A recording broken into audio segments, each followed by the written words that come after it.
Welcome to another Liquid Bullet Productionz. Joining me today, I have an interesting one for you today.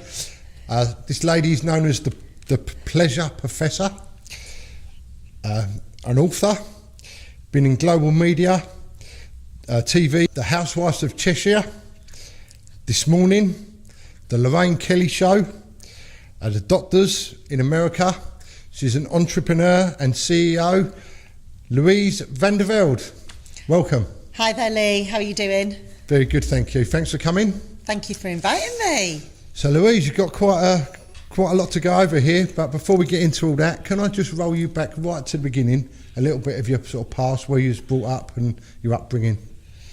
Yeah, well, I think, first of all, the reason I feel really grateful to be here, of course, with you guys, and the reason I wanted to do this podcast is, quite rightly, like you said there's been so much media stories churned out over the years, and I feel this is a really great opportunity to finally tell my true story, you know, from the beginning. So, wow, yeah, unusual upbringing, lived in Harrogate. Yep.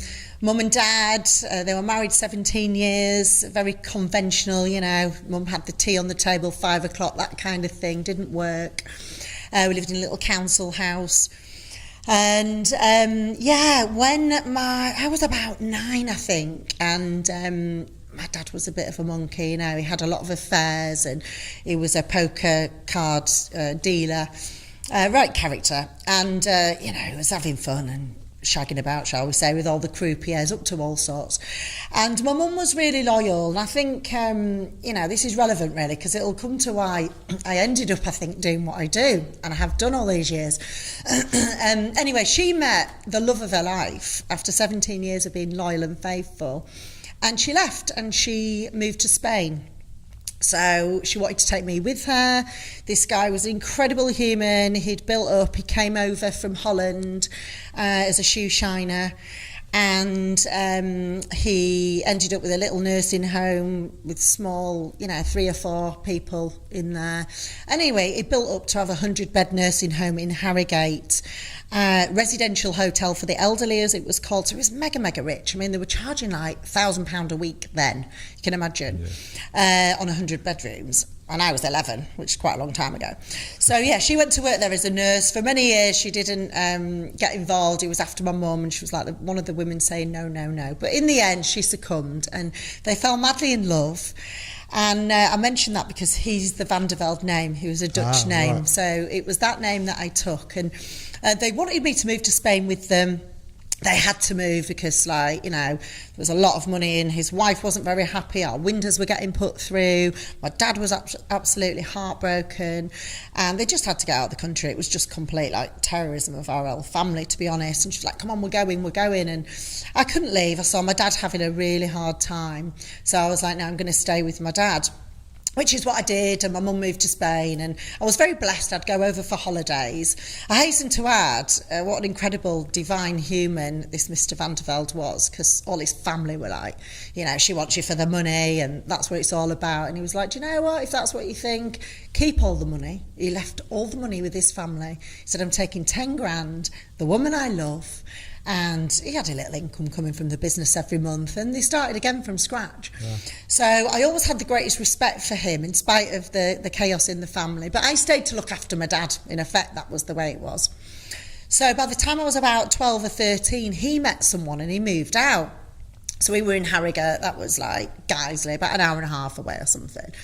And so there I was like living on my own at 13, and he'd fought for me and wanted to keep me, and then he was like, well, I'm off. He'd come back once a week. He used to come back for his Sunday dinner, and his Sunday dinner had to be cooked and on the table at 2 o'clock, and he'd give me my pocket money for the week for the school, and that was all I saw of him.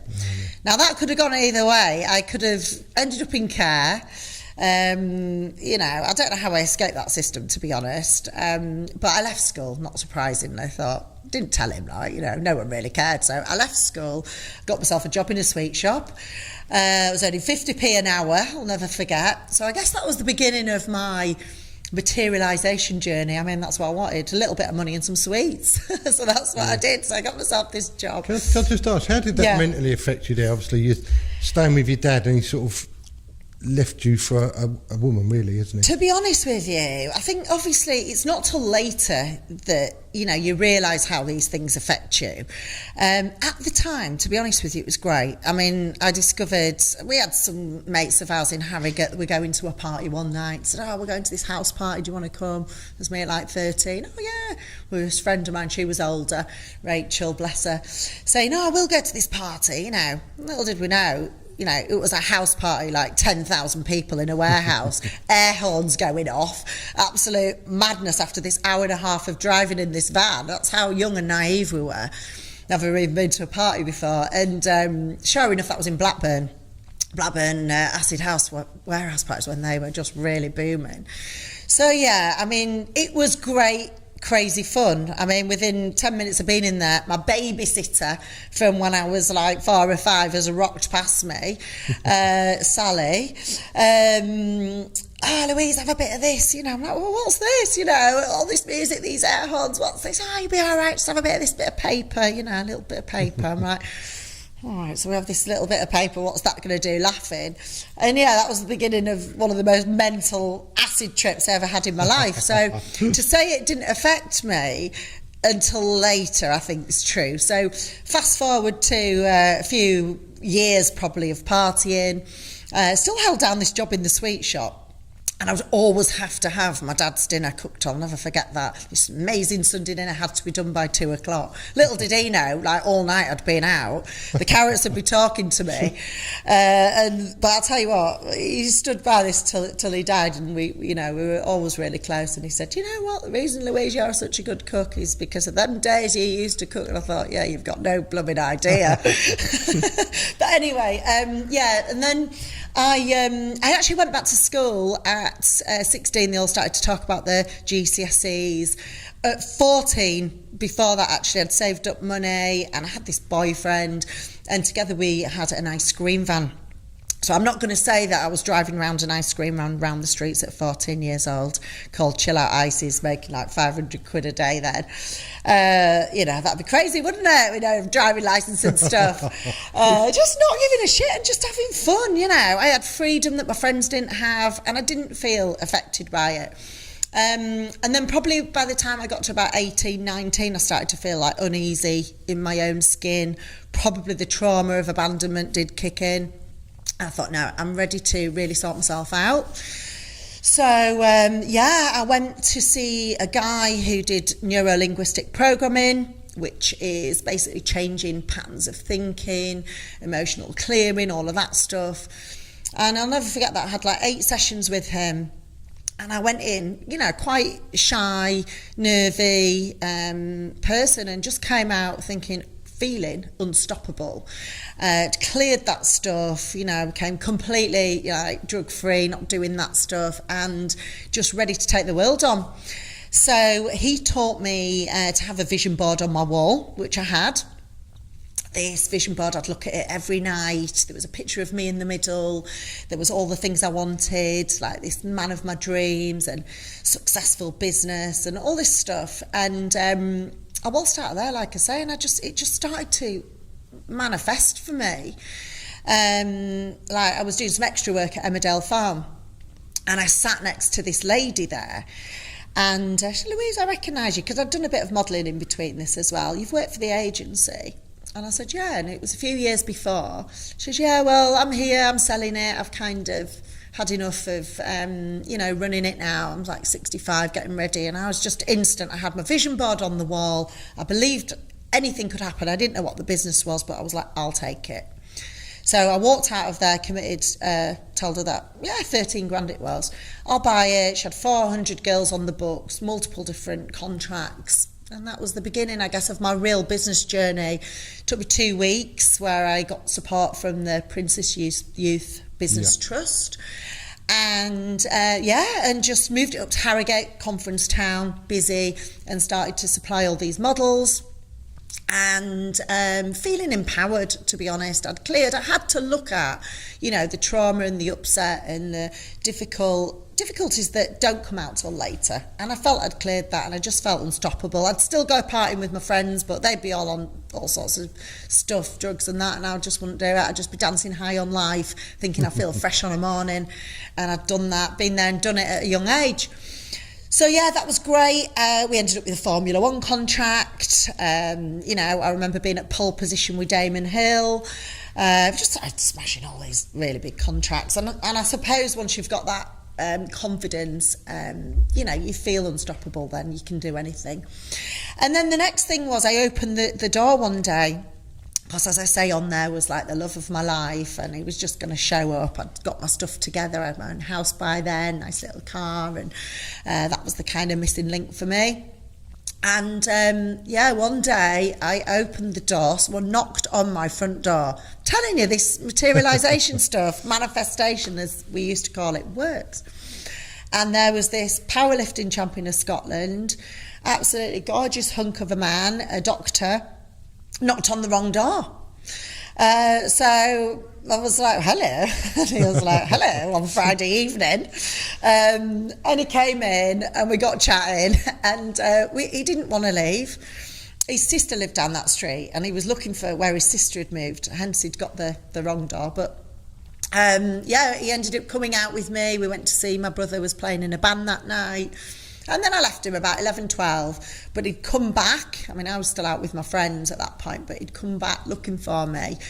And I guess that was the beginning of a real whirlwind experience that probably led me on to the next chapter of my life that I know you're dying to ask me about. Like, how did I become the pleasure professor, and about the sex therapy, and, you know, that kind of led into that. Yeah. So what sort of was your first idea of like that sort of thought process of becoming like a sex therapist? So basically, we ended up, I'd known this guy for 2 weeks at this point, and we were going up to a festival, Edinburgh Festival, and he was like, yeah, there's this new prescription drug come out called Viagra, like brand new. Imagine, never heard of it. Oh, what's that? He went, we'll get some, it's great, we'll try it. Obviously, he wasn't a conventional doctor, although he was a highly trained, you know, GP. He was GPing at the time, but obviously it was a little bit, you know, fun, let's say. Bless him. And so he writes this prescription on this weekend, and we're going up to see this festival.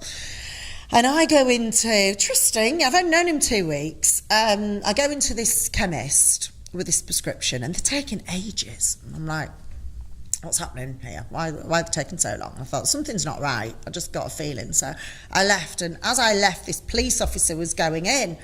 So I got in, I jumped in the car, and I don't know what's happening. And he shot off like grease lightning down the street. And at this point, I am thinking, well, is he even a doctor? Is this even, what has happened? Have I just been completely duped here? Because I'd not known him long. Anyway, so chatting, I says, look, we need to go back. And he's like, no, it's not that. He said, I've written it on a prescription from the old practice, which I should have handed in. That'll be the problem. It's obviously flagged. And I'm like, well, we have to go and tell them. You know, we have to go tell the police, because I don't want to get roped into all this. It's me that's got in. So whose name was on the prescription? Some guy. It had to be in the name of a guy, and he'd explained that. So anyway, I says, look, we have to go. You need to go and say, because they're going to be looking for me now, aren't they? So he's like, right, we'll go back up to the police station. So we're on our way up, busy, you know, sort of rush hour traffic, to go to the police station on this Knaresborough Road in Harrogate. And the police come. There's like 3 police vans pile in. They grab me out of the car, sort of throw me on the floor, and they're like, right, we're arresting you. Obtaining drugs by deception. How bad does that sound? Yeah. And I'm just like, what have I even done? You know, he's a doctor. And he stepped in, to be fair, and he said, look, you know, I'm the doctor, I've written the prescription, arrest me as well. So we end up arrested. We end up in the cells 8 hours. And obviously it was an experiment, because women hadn't tried this before, and he was keen to try it, to find out, did it still give the heightened sensations like it would to a man, obviously in a different way. So I started to speak to the lawyer about this and say, well, look, obviously you wanted to experiment. It's never been studied at this point, and I don't even think since, to be fair, if Viagra worked for women. So that was the beginning of a very interesting journey, because as we came out after this 8 hours in the cell, I'll never forget the lawyer said to us, look, I had a model agency at the time, remember? So he said, look, we've got this model agent, we've got a doctor, and Shipman was in the papers at the time. I don't know if you remember him. Harold Shipman. Mad doctor, killing everyone. That trial was ongoing at the time as well, so doctors were flavour of the month anyway. And then we've got Viagra, which was all topical as well. So he said, this is going to be front page news. So I looked at Steve and he looked at me. I said, listen, we need to get this story out there before it's told in a bad way. So we did. So within a couple of hours, we had The Sun. Now, you've got to remember, this was before, well, the internet wasn't really a thing then. It was all in the papers. It was black and white papers. And they came up and they did some pictures. At the time, I had the makeup artist come up from the model agency, and it was all black and white photography. So she does all my makeup. Big green eyeshadow, you know, big green eyes. Don't forget this. Big red lips. It's all going in black and white. It'll be fine.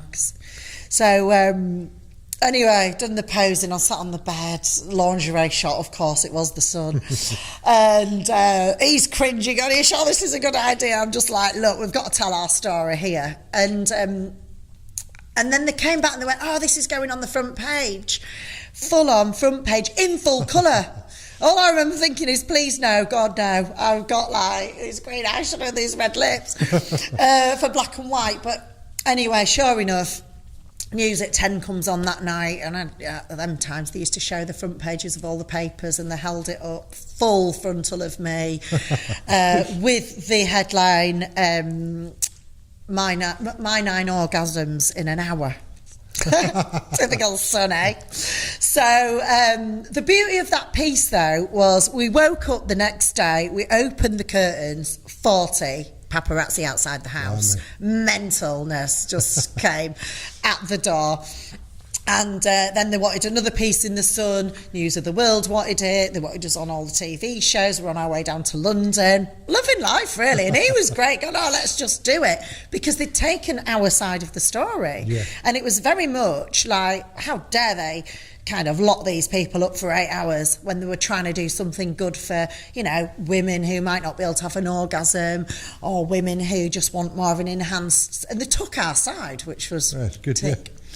So next minute, I've got Pfizer on the phone, obviously the producers of Viagra.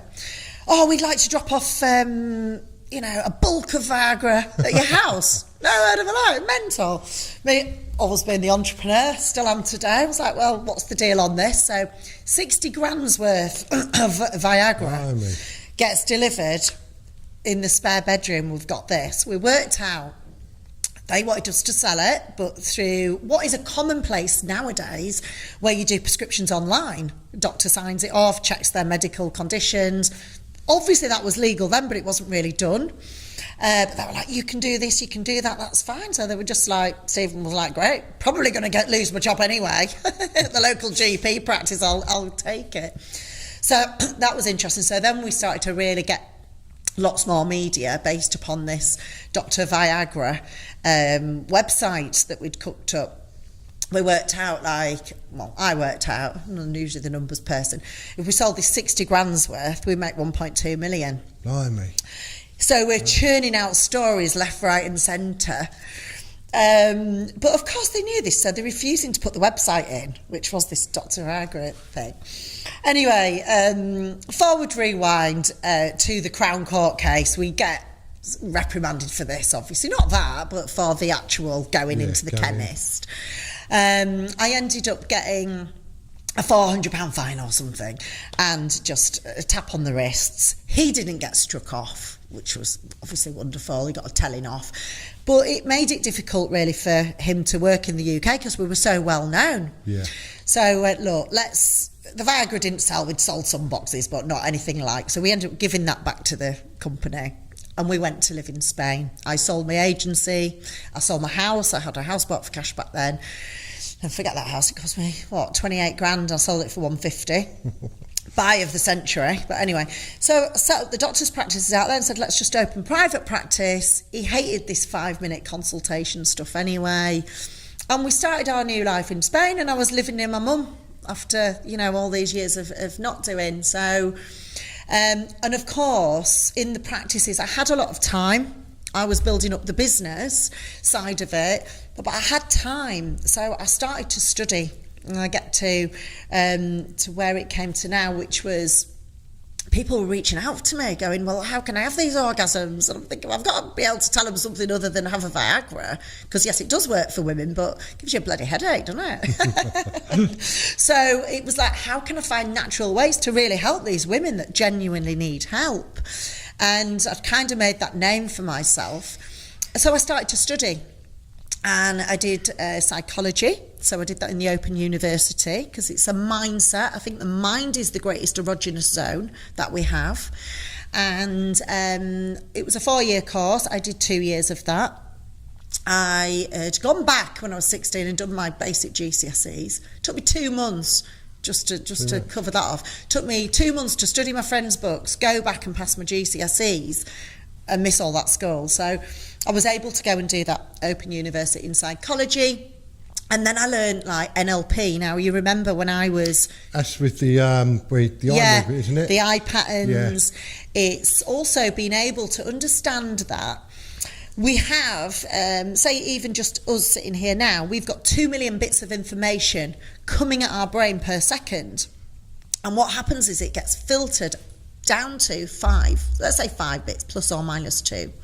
Because our brain can only handle 5 bits of information, plus or minus 2.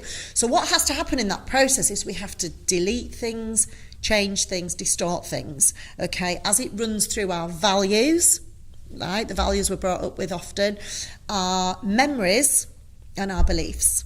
So here's that information, it gets filtered through our values, beliefs and memories, and out comes our reaction.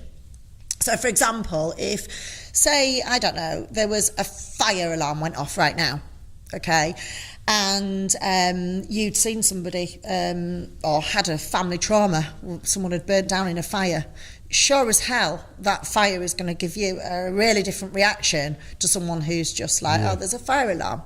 So what NLP does, and what we do with that timeline therapy as well, which I'm a master trainer of, is go into those memories, like for instance that fire and that trauma of that fire, release the emotion around that, and then when that alarm goes off, it's going to be a totally different reaction. Do you see? So wow, yeah, I've never heard how to change your mindset. That's it. So we'd go back to the very first time, and remember, like, because this helped me so much. I remember going back to times when, you know, my mum left and, you know, there was difficulties. Of course, there was difficult times. I mean, God, there was times where when my dad wasn't there, I'd have to live on porridge and water for like 3 days, you know.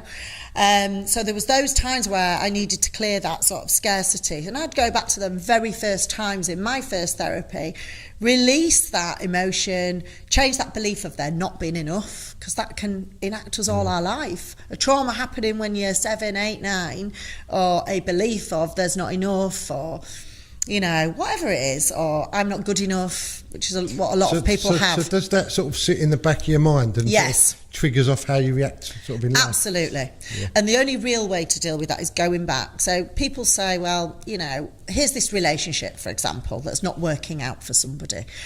And this person, you know, I don't know, they always treat me wrong. There'll be a pattern in relationships. It's usually always the same thing shows up. You know, same boyfriend, different name, same girlfriend, different name, always wanting to blame them. But actually, this is because you've got that belief, probably from when you're young, and you're reacting and creating situations actually designed to show you that, so you can actually clear it once and for all. Take responsibility and clear it. So that was a lot of the work that I started to study, and I got really, you know, in depth into all that and became a master trainer of that. And then I studied for 4 years with Indians around energy, which is even more powerful than the mind level. So understanding that we are energy beings. Okay, we are, and it's all scientifically proven now. I'm learning stuff here, so I'm listening to you. You're learning a lot. Have a little coffee. Everything is actually energy, you know. I mean, all science agrees with that point. We think that this is like solid. If you actually go into the science of even this table here, it's not solid. It's a lot of moving particles, and what is in the space, it's energy in its frequency. So once we can heal things on that mind level, which works very powerfully, but then I started to work with these Indians and their ancient traditions. And for 4 years I would go and have like 3 or 4 days, spend time like in a community, there's like 50 of them, learn about the energy dynamics of not just our sexuality, but also of trauma, because trauma can sit in our energy, our aura, if you like, so we need to clear it from there. So over the time of working in the clinic, I was studying, and we built up really successful doctors' clinics out of Spain. We opened a second one. Steve was an amazing doctor, incredible doctor, he really was. What I didn't tell you was when he first knocked on my door, and there he was, you know, all gorgeous and handsome. He'd come back to Harrogate because he'd had a real trauma in a relationship I never really got to the bottom of, but I always thought it was a bit strange. And this lady, she'd left him at 9 months pregnant, this nurse, and he was struggling to deal with that. Yeah. So we did what 25% of doctors do and started self-prescribing. Okay, so when he knocked on my door, looked great and everything, was probably why I was a bit wild writing out these prescriptions, he was actually self-prescribing himself painkillers, you know, morphine, like pretty serious stuff. So that was a very relevant thing as well, that when we went to Spain, all that stopped. It was great. He started to do all the empowerment stuff as I was learning it, and had about sort of 8 amazing years of just being completely clear. And you know, we were seeing great results. He would refer clients to me. By that time I was trained in all my stuff and qualified. We'd start to see healings spontaneously happen for people, because when our energy aligns and we clear these traumas and negative emotions and negative beliefs, the body spontaneously also starts to heal. That's not me doing it, that's what the body does, because there's a lot of trauma and emotion at the root of things like cancer, actually. Yeah. They've tracked that. So we were getting these like amazing results, showing people how to heal. And then, so great, built up the doctor's practices. I mean, it went from, you know, we'd be earning like 80 grand a week some weeks on a subscription model, 80 new patients, not straight off, because the first 2 years sitting there, well, I was sitting there going, hang on a minute, I've seen 4 clients here, you know, they're paying €40 a day. This is mental. When I'd been used to having quite a lot of girls, you know, maybe 200 girls working out, doing football, the races, and you're earning off each of them. The revenue is really slow. So I said, why don't we do a subscription model where they pay $1,000 a year and then they're just covered, you know, we're still open the same hours, and it just went nuts. So that's why we started to do that. And then we opened up another clinic, and that was booming. And then I had my little boy, and I had at this point anyway, and then my daughter came along. So Chloe, I decided to have this home birth with Chloe, and not even thinking about it, because it had been 7-8 years before, we ordered in this pethidine, which is like a morphine derivative, what you have in labour. And I didn't have it because, well... Sorry, what's that? Is that like the gas and air we're talking about? No, it's like they give you an injection, and it was just kind of there as a safety net, because I'd had it when I had my son. So it's like a pethidine. They give you it when you're having a childbirth. It's like a morphine type painkiller, a strong painkiller, basically. And I was having this home birth. So unbeknown to me, we ordered in case I needed it for the birth, these, you have to, you know, get in touch with a special... you know, College of Medical Professors and all that. Anyway, obviously, Stephen ordered it in because I was having this home birth. And after Chloe was born, I never needed it or had it. Probably about 3 or 4 weeks after she was born, he's walking past this in the medicine cabinet every day. And you know, addicts, once they've had that, it's like a drink, isn't it?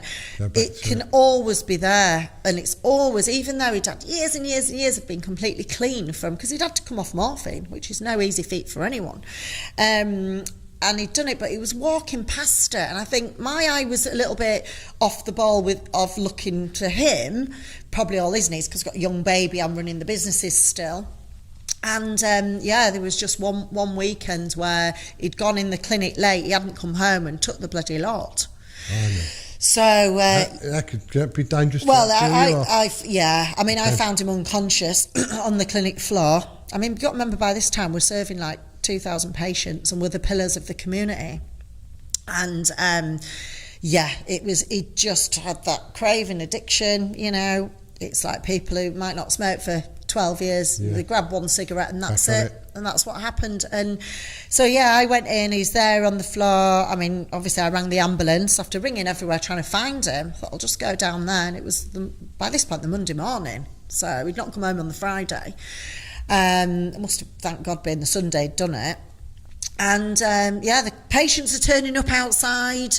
He's unconscious. I literally had to put like a cover over him when the ambulance came, and he was alive, just unconscious, and they took him off.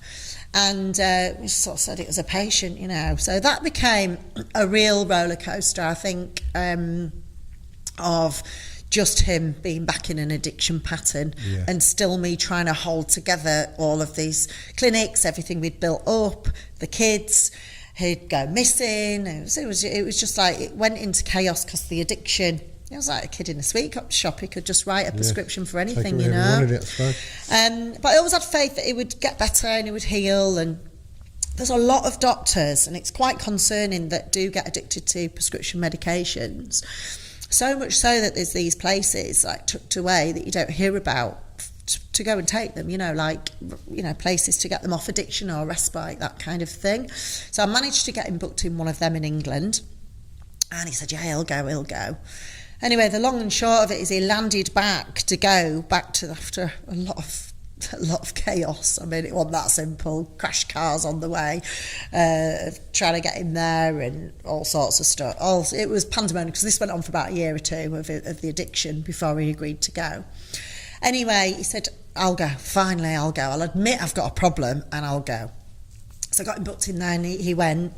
And he went back to England, but he didn't go. He decided that when he got back to England, he'd be fine, because he didn't have his prescription pad anyway, so he couldn't prescribe anything, so he would get himself better. Now, for me, I would always be with Stephen. He was the love of my life, the father of my kids, and I always felt he'll get better. So I'm meanwhile carrying on. I've now got to employ other doctors to see these clients that have taken our monthly thing. So I'm juggling all this, thinking he'll get better, but he's not coming back till he gets better, because it's been chaotic. And I'm just kind of holding it all together out there. And then one day I really was just, sometimes, I'm resilient and strong, but I think we can all reach that point of just... Yeah, it's too much on your shoulders. Well, my little girl got meningitis, just to top it off. She was only 2. I was dealing with that, running the businesses, still keeping that afloat, like I say, bringing in other doctors. He'd been in England a few months at this point, and I just reached a breaking point, and I sat outside the clinics, and I was just like, it's all right, you earn a lot of money, but then you have multiple other bigger mortgages, more properties, all that stuff. And it's just all got on top of me, and I was just like, God, if there is a God, help me, show me, guide me, what do I do here? Because it's just all too much for me to cope with. And I was crying, and I was at that point of just, my lowest, really. Yeah. And, it was a tough time. But the next morning, my prayer was answered. And I get a phone call. And they say, it's the Trisha Goddard show here, out of the blue. Out of the blue. I'd written one article like 6 months before ever in my life, and suddenly that day, by coincidence, which I don't believe there's such a thing as coincidence, by the way, but I think everything is destiny when coincidences show up. So they said, we've got a lady and we want you to come and work with her. We've heard about your confidence boosting work and the things that you can do, and we'd like you to come and work with her on the show. Will you do it? And I said, well, what do I have to do? And they said, well, she won't get undressed in front of her husband unless the lights are out.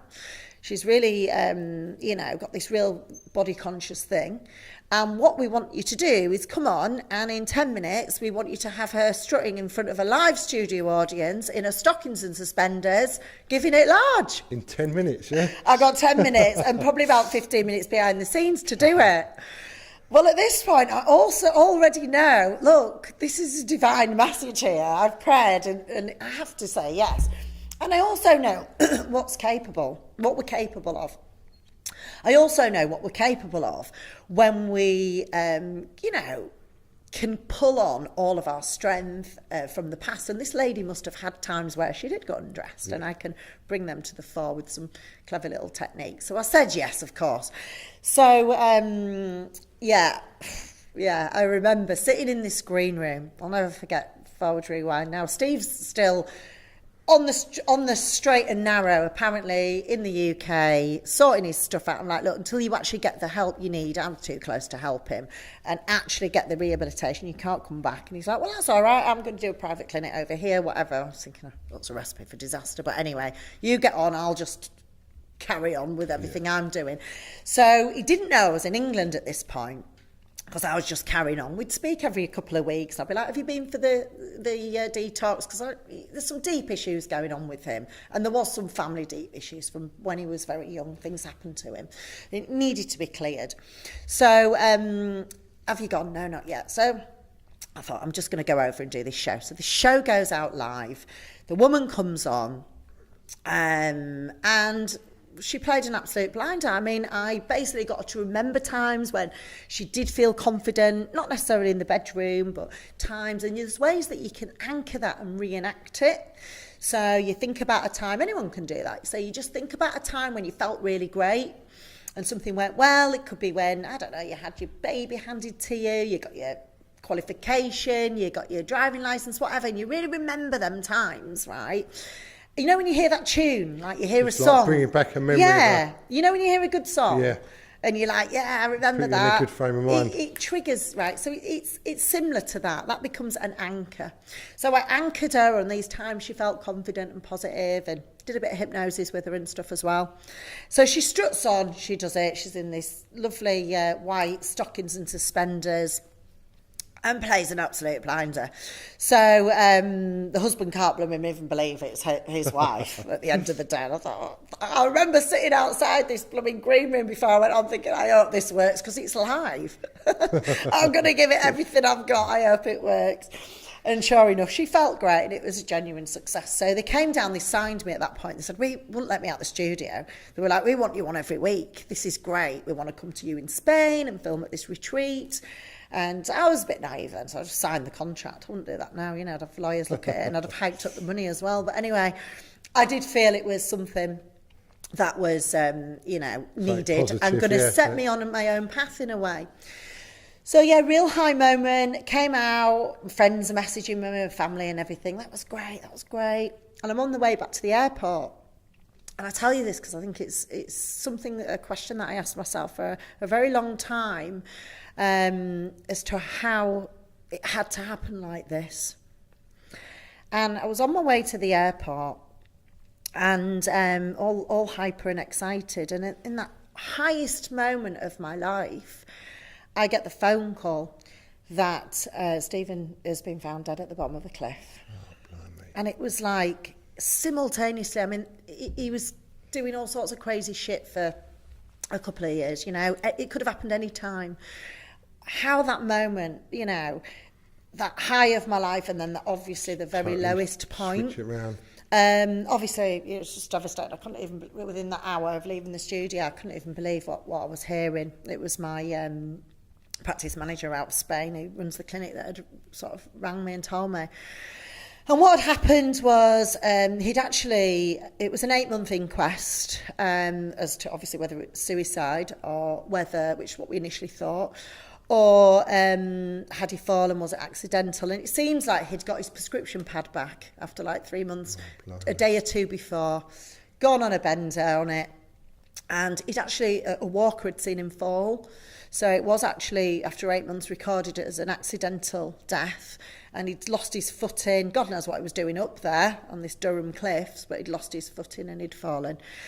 So I've now got to go back, obviously devastated. It's a long time ago now, okay? So I've processed it. The tools I've learned and helped people with have helped me to make sense of this. And I'll tell you how I did make sense of it in the end. I went back, obviously I've got to tell the kids, you know, my son was 8, which is a really hard age. Yeah, how do you deal with that? Well, it was just horrendous, you know, they was devastated. I mean, thank God, really, I've always had a spiritual belief that there's more to life than this dimension. where death isn't death, okay? That's only been reinforced by what happened, to be honest. It doesn't really help you because you just can't believe it. I would have always had him back and he was always going to get better. But what I understand now, I think the biggest thing I was just like asking, why was it at that high moment and that low moment? And this was like, for years I wondered. There was a reason for that. Because like I said, there's no such thing as coincidence.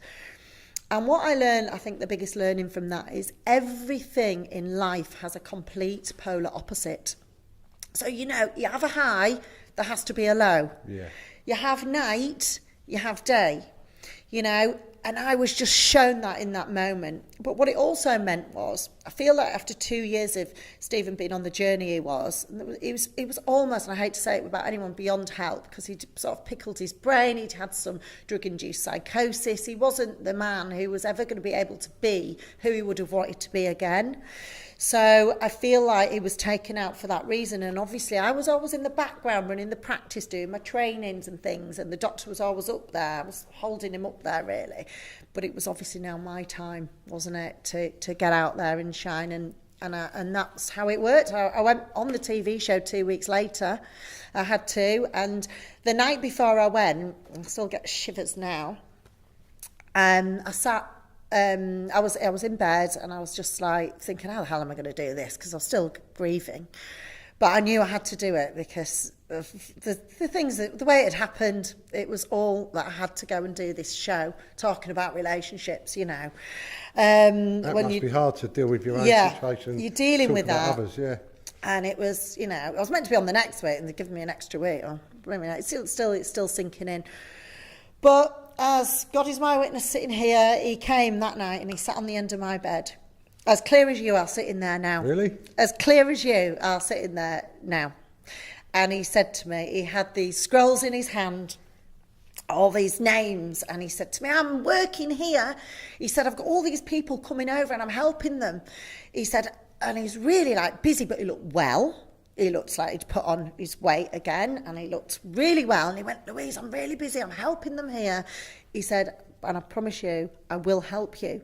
And I'm really sorry. And he told me in such a way. And I, honest to God, people think I'm crazy. I don't give a shit. You know, my life's testament to the fact I'm saying is the truth because he has helped me. And he's helped the kids. And I think from that moment, seeing him like that, knowing that he is still operating on another dimension, he is still there beyond a shadow of a doubt, and he's going to help us, I was able to process that grief and go, okay, he was needed there, and I've got to get on with it here. And obviously my whole life changed from that point. I suppose as well, so from what you saw in, you see him in a better light than what he was living. Yes, so. 100%. 100%, and he's still doing it. He was still doing his thing, and I've had so much evidence over the years, you know, with helping the kids. You know, I had a situation with my daughter. I won't go into detail, but bless her, when she was 16, she's 21 now. She got ill. I had 10 doctors tell me she wouldn't get better, and there was a lot of praying around that. That was an awful time. And she got better. I mean, she's flying. She's level 3 fitness trainer. You look at her now, no one would imagine anything had ever been wrong. She's broken through, and she's seen her dad as well come to her and tell her stuff. Yeah, there's no question. It took his time, but he's helped us 1,000,000%. So it was like that. My life took on this new path. I've obviously got this, you know, TV show now. Other TV shows wanted me. Then I ended up on Lorraine. I cleared my grief with the techniques I learned, knowing that there is a divine master plan at work. I had them great years with my husband, and now it was my time to shine.